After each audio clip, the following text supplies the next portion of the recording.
Pada kesempatan kali ini saya akan menyampaikan bagaimana cara membuat kriteria ketuntasan minimal atau KKM. Sebelum masuk ke materi inti, kita ingat dahulu pengertian dari penilaian. Penilaian adalah proses pengumpulan dan pengolahan informasi untuk mengukur pencapaian hasil belajar peserta didik. Pemanfaatan penilaian bukan sekedar mengetahui pencapaian hasil belajar. Justru yang lebih penting adalah bagaimana penilaian mampu meningkatkan kemampuan peserta didik dalam belajarnya. Prinsip-prinsip penilaian. Prinsip-prinsip penilaian itu harus mempertimbangkan 9 aspek.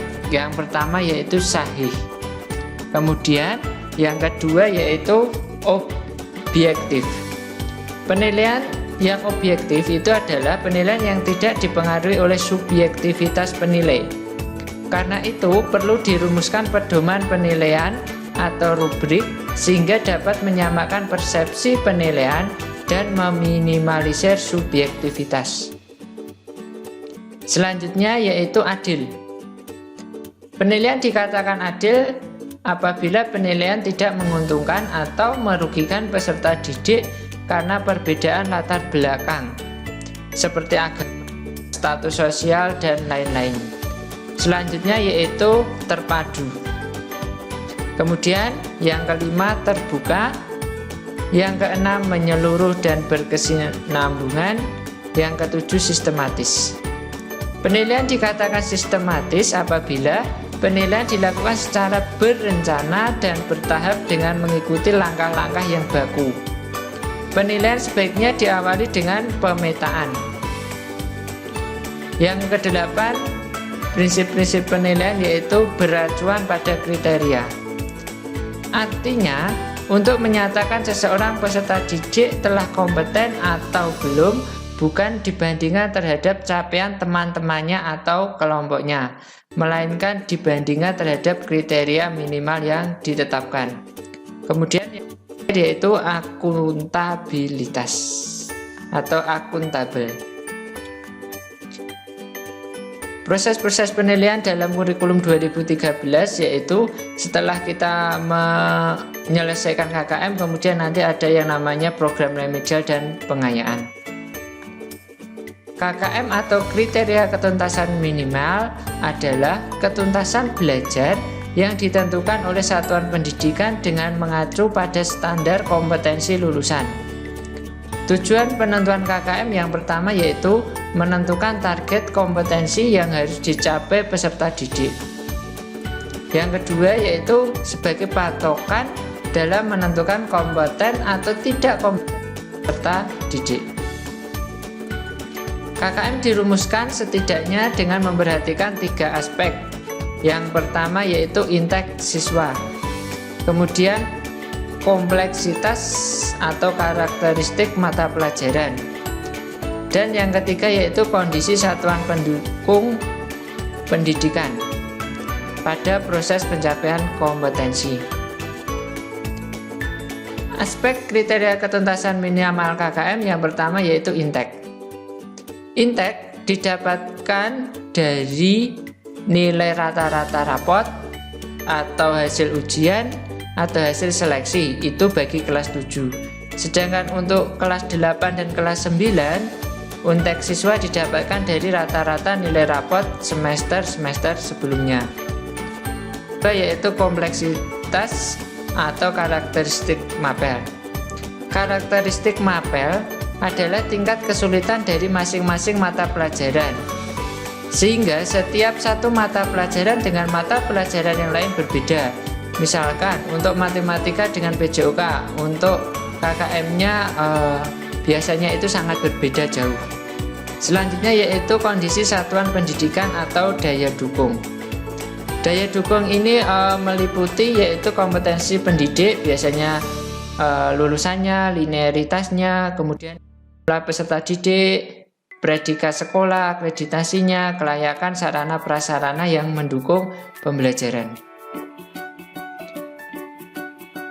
Kriteria KKM itu dapat ditentukan dengan menggunakan skala penilaian antara 0 sampai 100 yang memperhatikan dengan 3 aspek tadi, yaitu kompleksitas, daya dukung, intek peserta didik.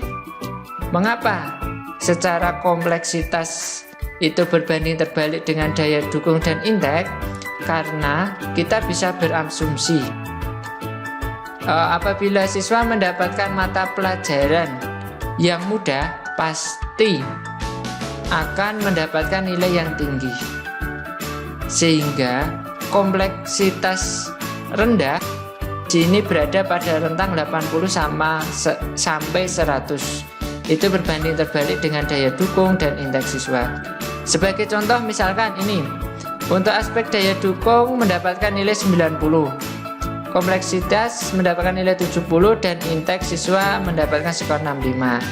Kemudian kita rata-rata mendapatkan hasil 75. Kemudian yang kedua, untuk kriteria KKM bisa dilakukan dengan cara pensekoran.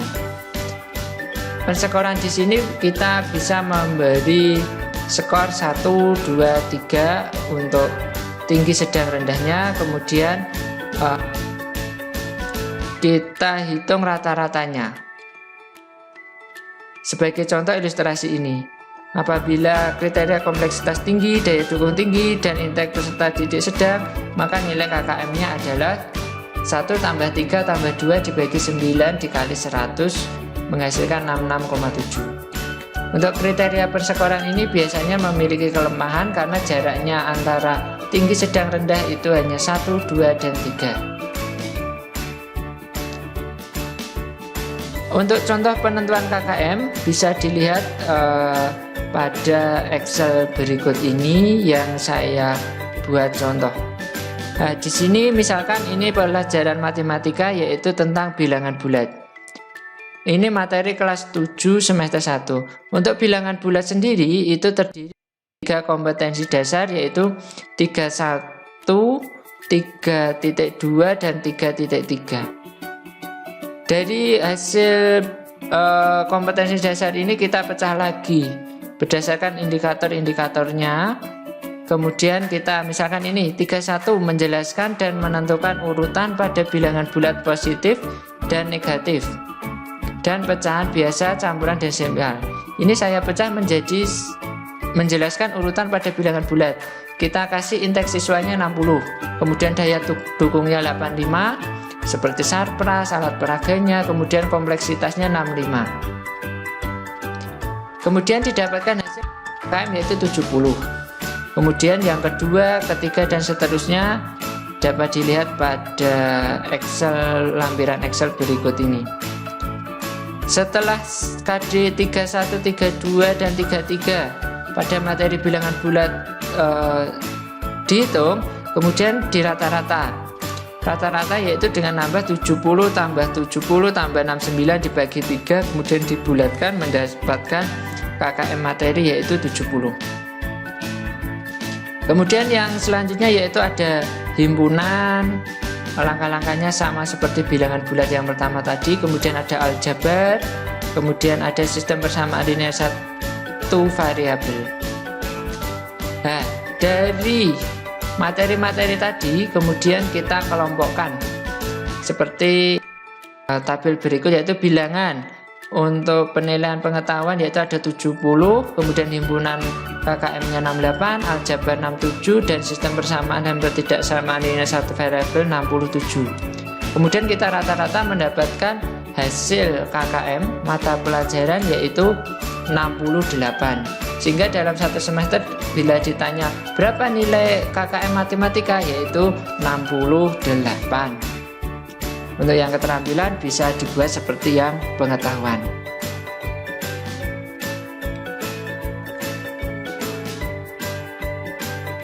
Selanjutnya yaitu kita biasanya bingung dengan perhitungan predikat dan interval. Sebagai contoh, dalam perhitungan predikat dan interval adalah saya mengambil KKM mata pelajaran 64. Nilai C, nilai cukup dimulai dari 64. Selama ini kita biasanya hanya menggunakan pacuan yang sudah-sudah nilai, misalkan 56 sampai 70 C, 70 sampai 85 B, kemudian 85 sampai 100 A. Nah, itu berdasarkan apa? Ternyata di sini juga sudah dikupas tuntas, yaitu bagaimana cara memberikan predikatnya. Kemudian panjang interval nilai untuk mata pelajaran IPA dapat ditentukan dengan cara nilai maksimum yaitu 100 dikurangi nilai KKM dibagi 3. Nilai KKM tersebut dalam mata pelajaran IPA 64, sehingga didapatkan 100 dikurangi 64 dibagi 3, hasilnya 12. Karena panjang interval 12 untuk mata pelajaran IPA, intervalnya nilainya antara 12 atau 13 dan predikatnya sebagai berikut. Ya, ini didapatkan untuk yang kurang dari 64 itu predikatnya D, keterangannya kurang. Kemudian 64 sampai 76. Kenapa sampai 76? Karena intervalnya 12 tadi, yaitu dengan predikat C dan cukup. Kemudian 77 sampai 88 baik, 89 sampai 100 sangat baik. Itulah cara mencari predikat dan interval KKM. Selanjutnya, model KKM itu lebih dari 1 KKM. Lebih dari 1 KKM itu dimana satuan pendidikan yang memilih KKM berbeda untuk setiap mata pelajaran. Ini biasanya asumsinya setiap mata pelajaran itu memiliki tingkat ketuntasan yang berbeda-beda. Misalkan agama dengan bahasa Indonesia pasti beda, dengan IPS beda, dengan PKN atau prakarya pun beda. Untuk lebih jelasnya perhatikan ilustrasi berikut ini. Misalkan ini ada mata pelajaran bahasa Indonesia dengan nilai KKM 75, matematika 60, IPA 64. Kemudian nilai yang diperoleh itu 74, 74, 74. Sehingga predikatnya setiap mata pelajaran itu beda karena nilai KKM-nya beda. Sedangkan keterangan tidak tuntas, tuntas, dan tuntas. Oleh karena itu dalam satuan pendidikan yang menggunakan lebih dari 1 KKM harus mensosialisasikan kepada murid dan orang tua murid sehingga tidak terjadi miskomunikasi. Kemudian yang kedua yaitu 1 KKM. 1 KKM itu bisa ditentukan untuk semua mata pelajaran, yaitu dengan cara memilih nilai KKM terendah, kemudian rata-rata, kemudian modus. Pada nilai 1 KKM ini bisa kita gunakan yaitu dengan predikat yang bersama tadi.